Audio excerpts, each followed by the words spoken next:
Chairman गुलशन Iqbal town doctor Fawad Ahmad ने मजीद 3 पार्कों को खूबसूरत बना दिया। आओ मिलकर गुलशन को गुलशन बनाएं के तहत यूसी 6 स्कीम 33 में राशिद मनहास, मेट्रोविल और मौलाना यूसुफ मंसूरी पार्कों का इफ्तिताह कर दिया गया। आवाम से किए गए वादों को अमली जामा पहना रहे हैं चेयरमैन डॉक्टर फवाद अहमद। 3 साल में 1 लाख पौधों का हदफ मुकर्रर किया है, जिसमें से 1000 जैतून के दरख्त भी लगाए जाएंगे। हरियाली वक्त की अहम तरीन ज़रूरत है, जिसके लिए गुलशन इकबाल बड़े पैमाने पर काम कर रहा है। Doctor Fawad Ahmed. Karachi water and sewerage corporation हमारे दायरा इख्तियार में नहीं, अपने तय सीवरेज मसाइल भी हल कर रहे हैं। कराची चेयरमैन गुलशन इकबाल टाउन डॉक्टर फवाद अहमद ने कहा है कि गुलशन को गुलशन बनाने के लिए सरगर्म अमल हैं। इसी मकसद को सामने रखते 3 पार्कों का इफ्तिताह किया है।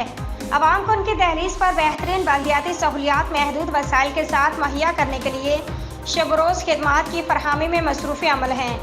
शजरकारी और पार्कों की बहाली तरजीहात है, जिस पर काफ़ी काम कर चुके हैं और मज़ीद काम कर रहे हैं। इन ख्यालात का इज़हार उन्होंने यूसी 6 के chairman Nasir Ashfaq, vice chairman Adil Mohammad, chairman parks committee Asif Abdul Karim और इलाका मौजूदीन के हमरा यूसी 6 स्कीम 33 में राशिद मनहास पार्क, मेट्रोल फैमिली पार्क और मौलाना यूसुफ मंसूरी पार्क का इफ्तिताह करते हुए किया।